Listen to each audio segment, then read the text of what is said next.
Part of Governor Eric Holcomb's Indiana Back on Track plan, restaurants, barbershops, and hair salons were able to reopen this week, but social distancing guidelines must be in place.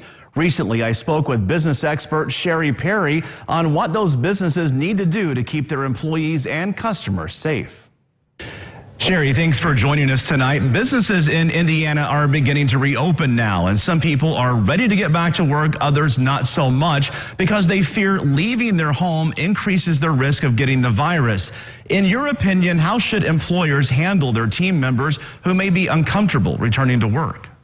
Well, they've got to be careful. You can't just slough it off like, hey, it's not that big of a deal. On the other hand, you have to be real careful not to make it a bigger challenge than it is. So business owners are wise to really start asking some good, solid questions of their team members. How do you feel? What are your concerns? And make sure that they have an open dialogue back and forth with the people that they work with. Does that make sense? It does. Now, even if some workplaces don't require their employees to wear masks at work, that doesn't mean that someone should be embarrassed about going to work with masks or gloves on, right? And do you think it makes them feel more comfortable doing so? You know, I think that that's an incredibly great question, because just because there are rules or parameters or people have heavy suggestions on what needs to happen, at the end of the day, when you're dealing with a workplace culture, you've got to deal with the fears and the concerns of your staff member. So one of the best things that a business owner can do, first of all, is make sure to line out the things that you have already done. I have already made sure that the place is clean and sanitized. I've already posted notices about what our company is doing with regards to safety and security and sanitation. I've already made available some gloves or masks if you choose to wear them, if you are a business owner that says, hey, I'm not going to require it. But make sure that you're sensitive to what your staff members' needs are, because the worst thing you can do is minimize how they're feeling, because that will come back to bite you.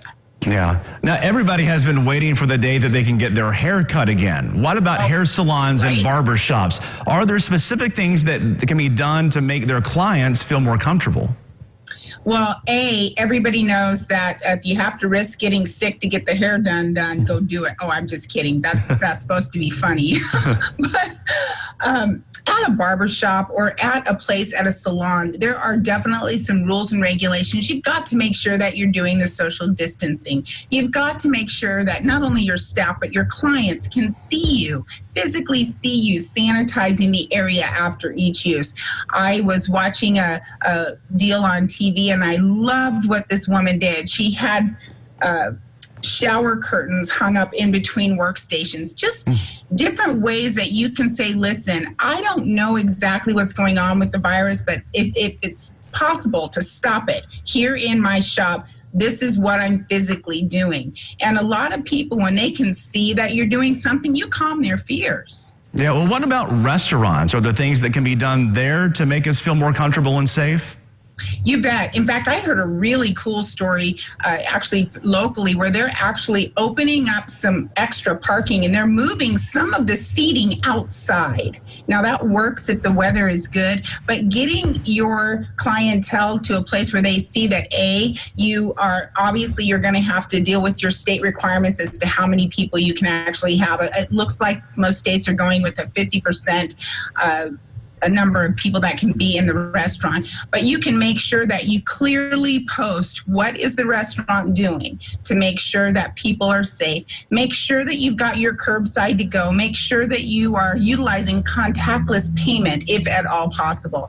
Just those little things, but then you've got to make sure that you tell the visitors to the restaurant and also the staff how you're doing it.